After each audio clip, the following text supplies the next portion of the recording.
नमस्कार मित्रांनो, लग्नानंतर होईलच प्रेम मालिकेच्या पुढील भागामध्ये आपल्याला बघायला मिळणार आहे की आता जीवा आणि काव्यामध्ये मोठे भांडण झालेले असते. काव्याच्या किरकिरपणाला त्रास होऊन आता जीवा तिला सांगतो की तू किती ओरडलीस ना तरी मी तुझं प्रेम स्वीकारणार नाही आहे. तर इकडे काव्या आता विचार करते की जीवा तर आपलं ऐकत नाही आहे, तर आपण नंदिनी ताईला सगळं सत्य सांगायचं. त्याचमुळे ती नंदिनीच्या डोक्यात भरवत असते की अगर माझा नवरा असता ना तर त्याच्या छातीवर कोणाचं नाव आहे हे मी शोधून काढलं असतं. आणि नंदिनी ताई, तू एवढी हुशार आहेस, आनंद निवास चालवते, त्या ठिकाणी तर तू कितीच केसेस बघितल्या असतील.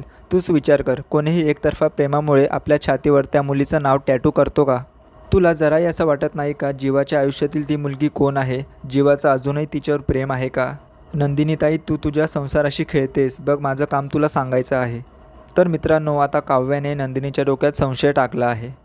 ते दुसरीकडे रात्रीत आता जीवा हा मिथुन काकांना रूममध्ये बोलावतो आणि त्यांना विचारत असतो की तुम्ही माझ्या रूममध्ये आले तेव्हा तुम्हाला काय दिसलं? तर इकडे मिथुन काका म्हणतात की अरे एवढी धूळ होती ना, सगळे साफसफाई करण्यात माझी वाट लागली. तर जीवा आता मिथुनला फिरवून विचारण्याचा प्रयत्न करतो की अरे मी लास्ट टाईम आलो होतो ना तर माझे काही फोटोज आणि गिफ्ट वगैरे राहिले होते. तर तसा काही पसारा वगैरे तुला माझ्या रूममध्ये भेटला का? त्यावर मिथुन म्हणतो की आता असं काहीही नव्हतं रूममध्ये. तर इकडे मात्र आता जीवाला टेन्शन आलेलं असते की मिथुन काकाने नाही तर मग ते फोटोज आणि गिफ्ट्स कोणी लपवले असतील.